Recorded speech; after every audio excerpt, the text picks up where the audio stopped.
नमस्कार मित्रों, स्वागत है आपका स्टडी आईक्यू में। आज हम लोग एक बहुत ही इंटरेस्टिंग डिस्कशन करने वाले हैं चाइना और यूनाइटेड स्टेट्स से जुड़ा हुआ।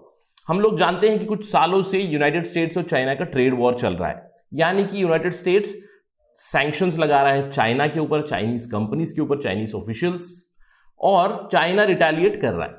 और हाल ही में भी कुछ ऐसा ही हुआ है कि हाल ही में चाइना ने पुशबैक किया है अगेंस्ट यूनाइटेड स्टेट्स सैंक्शंस। कुछ नए रूल्स लाए हैं चाइना ने यूनाइटेड स्टेट्स के सैंक्शंस को रोक लगाने के लिए।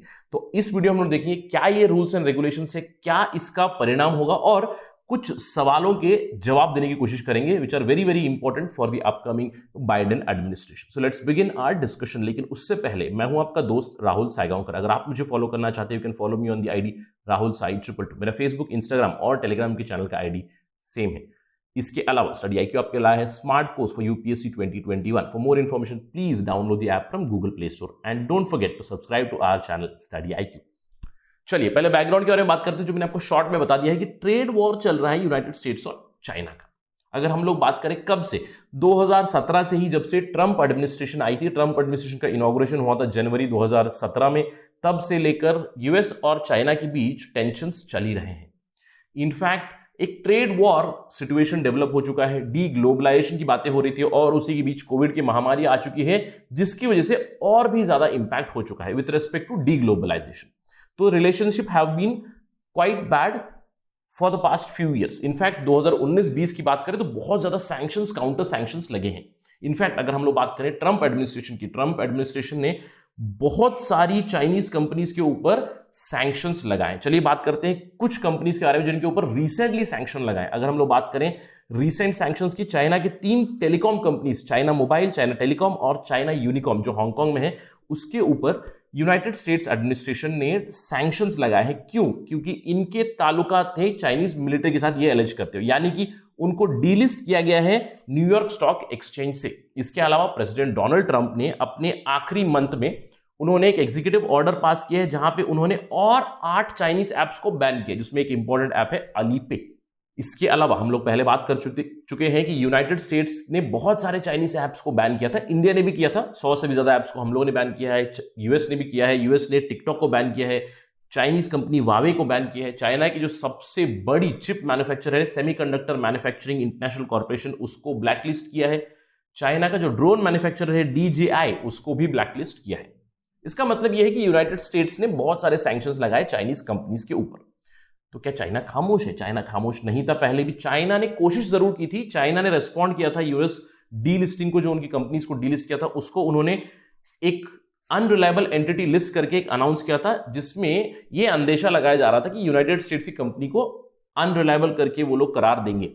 उन्होंने ये कहा था कि जो कंपनी हमारे नेशनल सिक्योरिटी के ऊपर थ्रेट रहेगी, mostly the indication was towards United states companies, कि वो लोग हमारे नेशनल सिक्योरिटी के लिए थ्रेट है, उनको हम लोग अनरिलायबल एंटिटी करके करार देंगे।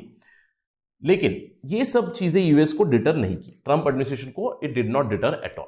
तो ये जो अनरिलायबल एंटिटी लिस्ट रही, ये काफी अनयूज्ड है। इसके अंदर कोई कंपनी को लिस्ट नहीं किया गया था। इनफैक्ट काफी अनयूज्ड टूल किट था। अब इस टूल किट के साथ ही साथ नए रूल्स आ चुके हैं। देखिए नए रूल्स क्या है।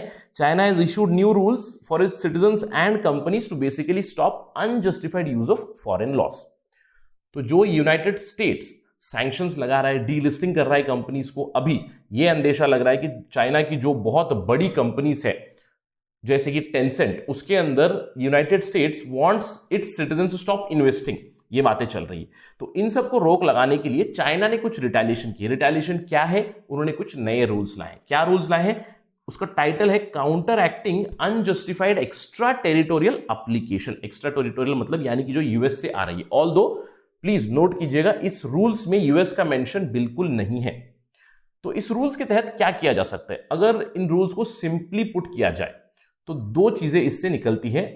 एक है कि government, Chinese government can now prohibit application of foreign laws, specially United States laws in China, और साथ ही साथ Chinese companies as well as Chinese citizens can now go to Chinese courts, जहां पे वो सू कर सकते हैं कॉम्पेंसेशन के लिए कि किसी कंपनी ने अगर फॉरेन लॉ को इंप्लीमेंट किया है चाइना में, उसके चलते हमें लॉस हुआ है कर वो केस कर सकते हैं। ठीक है, तो ये रूल से निकलता है। ऑल्दो जब चाइना की बात होती है काफी ओपेक स्टेट है, तो चाइना के रूल्स एंड रेगुलेशंस ज्यादा क्लियर नहीं होते, ये भी काफी वेग है, लेकिन उससे हम लोग ये अंडरस्टैंडिंग जरूर निकाल सकते हैं। यानी कि अभी क्या हो सकता है, सिंपल चीजें, अगर समझ लीजिए गूगल एक कंपनी है जो यूनाइटेड स्टेट्स बेस्ड है, अगर उनकी एक सब्सिडरी है या वो वर्क कर रहे हैं चाइना से भी, ग्लोबल कंपनी है तो चाइना में भी उनकी प्रेजेंस होगी, तो अगर उन्होंने चाइना में यूनाइटेड स्टेट्स के जो सैंक्शन है, लॉ से, उसको अप्लाई किया चाइना में, तो उनके खिलाफ एक्शन ली जा सकती है चाइनीज गवर्नमेंट से, या फिर उनको सू कर सकते हैं चाइनीज कंपनीज या फिर चाइना के सिटीजन। फॉर एग्जाम्पल देखिए, समझ लीजिए मैं गूगल का रिप्रेजेंटेटिव हूं जो चाइना में काम कर रहा हूं, गूगल प्रेजेंस है चाइना में, और हमारा एक कॉन्ट्रैक्ट है वावे कंपनी के साथ जो चाइना की कंपनी है, लेकिन अभी यूनाइटेड स्टेट्स ने वावे को ब्लैकलिस्ट किया है, तो मेरा जो कॉन्ट्रैक्ट है वावे के साथ मैंने उसको खारिज कर दिया है, तो इसके चलते चाइना की कंपनी वावे या फिर चाइना के सिटीजन्स सू कर सकते हैं गूगल को जिसकी प्रेजेंस है चाइना में भी। तो कुछ इस तरह के डेवलपमेंट हो सकते हैं। देखिए क्या होगा, एक नया मैकेनिज्म बनाया गया है जिसमें कॉमर्स मिनिस्ट्री और एक टॉप प्लानिंग एजेंसी है चाइना की जो असेस करेंगी इन केसेस को, देखेंगी कि कोई इंटरनेशनल लॉ वायलेट हुआ है क्या, और कोशिश करेंगे कि जो लेजिटिमेट राइट्स है चाइना की एंटिटीज की, चाइना की कंपनीज की, उनको प्रोटेक्ट करें। मैंने बताया था आपको कि लैंग्वेज जो है इस ऑर्डर की जो रूल्स की है काफी ज्यादा वेग है, तो काफी लीवे मिलती है चाइनीज गवर्नमेंट को इनको इंटरप्रेट करने की भी। साथ ही साथ अभी कंपनीज और सिटीजन्स सू कर सकती है कॉम्पेंसेशन के लिए, जिसको मैंने आपको बताया एक एग्जाम्पल देकर। और अगर हम लोग चाइना के कोर्ट्स की बात करें तो अगर चाइनीज प्लेंटिफ है तो हम लोग बहुत हद तक कह सकते हैं कि उनकी तरफ ही डिसीजन होगा, क्योंकि Chinese courts are also to a large extent aligned with, I would say, Chinese Communist Party. तो इन सब डेवलपमेंट से बहुत ज्यादा सवाल जरूर उठ जाते हैं। पहला सवाल ये उठता है, पहला सवाल ये है कि क्या यूएस इसका मेन टारगेट है। ऑल्दो मैंने आपको बताया कि इन रूल्स में, इस ऑर्डर में यूएस का मेंशन बिल्कुल नहीं है, बट इंडिकेशन जरूर है कि यूनाइटेड स्टेट्स के सैंक्शंस की वजह से ये रिटेलिएशन आया है। इसका मतलब ये नहीं कि चाइना ने स्पेसिफिकली यूएस के लिए किया है। देखिए अन्य देश भी ऐसे पहले कर चुके हैं। फॉर एग्जांपल यूरोपियन यूनियन ऐसे रूल्स ला चुका है, मेक्सिको ऐसे रूल्स ला चुका है, जहां पे वो अपनी कंपनीज को प्रोटेक्ट करना चाहता है अपनी टेरिटरी में, कि अगर कोई फॉरेन लॉ है जिसको फॉरेन कंपनी की सब्सिडरी उनके देश में अप्लाई कर रही है, जिसकी वजह से उनके देश को हानि हो रही है, उनकी कंपनी को हानि हो रही है, उनके नागरिकों को हानि हो रही है, तो people have brought some rules to protect themselves. This is quite understandable. तो यूएस मेन टारगेट नहीं है फॉर्मली, लेकिन इनफॉर्मली हम कह सकते हैं it is directed towards US.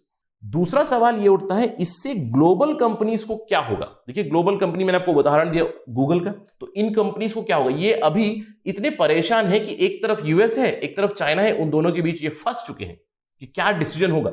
दोनों तरफ से काफी ज्यादा अनसर्टेनिटी है, किस तरह के इंप्लीकेशन हो सकते हैं ये पता नहीं है। तो companies are right now on the tenterhooks, और चाइना का ये इंटेंशन भी यही था कि कंपनीज अभी थोड़ा सा कंफ्यूजन में चले जाए कि whether to follow US rules और whether to follow the Chinese rules, इन दोनों के बीच में फंसे हुए। This uncertainty by the way is not good for business, but in general experts अभी ये कंजेक्चर लगा रहे हैं या फिर ये अनुमान लगा रहे हैं कि चाइना की जो कंपनीज होंगी वहां पे उसको इससे फायदा जरूर मिलेगा, उनको एक अपॉर्चुनिटी मिलेगी सू करने की। अब इसके अलावा फाइनल एक बहुत ही बड़ा एक सवाल उठ जाता है इन टर्म्स ऑफ डिप्लोमेसी। अगर हम लोग बात करें जनवरी 20 के बाद नया एडमिनिस्ट्रेशन आ जाएगा, बाइडेन एडमिनिस्ट्रेशन, तो ये जो चाइना के रूल्स है इससे सवाल जरूर उठ जाता है कि क्या चाइना की यही सिचुएशन रहेगी, या फिर ये जो रूल्स एंड रेगुलेशंस बने हैं क्या ये बाइडेन सरकार को डराने के लिए है, क्या ये बाइडेन सरकार को कुछ इंडिकेट कर रहे हैं कि हमारा इस तरह का रवैया रहेगा कि अगर आप एक मुक्का दोगे तो हम 2 मुक्के देंगे, राइट। तो it's something like that. Will Biden administration take this into consideration, और will Biden administration continue the legacy of Trump, जहां पे ट्रंप ने सैंक्शंस लगाए थे, बाइडेन उसको कंटिन्यू करेंगे या नहीं, कॉन्फ्रंटेशन ज्यादा बढ़ेगा या नहीं। इन रूल से इन सबका एक अंदेशा लगाया जा सकता है कि बाइडेन एडमिनिस्ट्रेशन किस तरफ एक रुख लेगा, क्योंकि this is a clear cut indication for Biden administration what is going to be the policy of China. They are going to protect their companies, they are going to protect their citizens, so the ball is now in the court of United States. Let's see what happens. अगर इसके ऊपर कोई development आएगी तो हम आपको जल्द से लाते रहेंगे स्टडी IQ पे। That's it from my side on this part of discussion. Thank you for watching. Please stay safe during the pandemic.